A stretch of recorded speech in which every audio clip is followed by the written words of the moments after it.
sa may Lulubot Bridge. Ito yung tulay na lagi namin dinadaanan papunta dito sa Lulu. Galing dun sa may Stargate, sa may Sabine Park. Dito kami lagi nadaan sa tulay na to.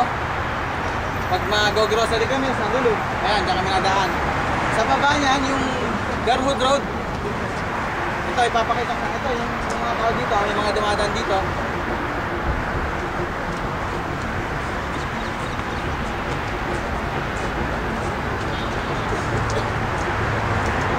Ayan, may dadaan na araba. Ayan.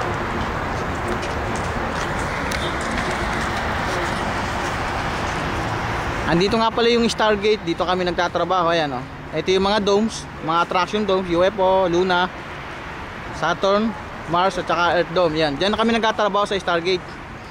So dahil papauwi na kami, nag-shutdown yung company namin, kaya ito bilang souvenir nagbibideo ako dito. Malapit lang kami dito sa Burj Khalifa, the world's tallest building. Ayun yung Burj Khalifa, kung makikita nyo medyo palubog na ang araw, kaya medyo malabo na. Ito naman yung Emirates Towers.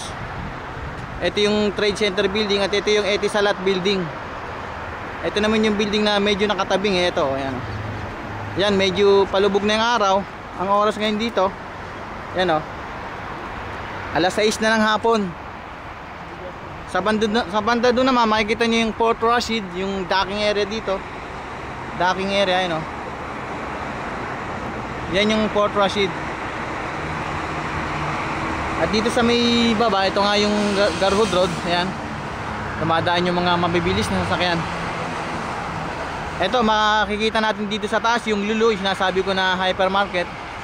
Dito ko binili yung aking DVD player. Iuwi ko, pasalubong ko sa mag-ina ko na matagal ko nang pinangako. Ito, nakabili na ako. Ito yun, oh. DVD player, andyan, oh, sa loob. Ito naman yung gasoline station, ayan, oh.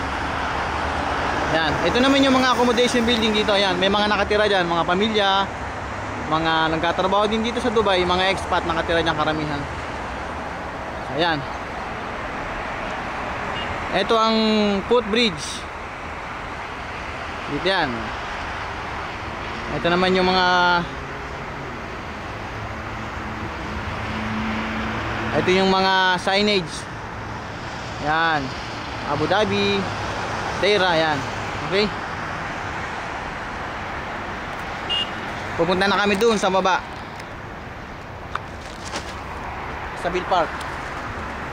Okay ba? Sunglass?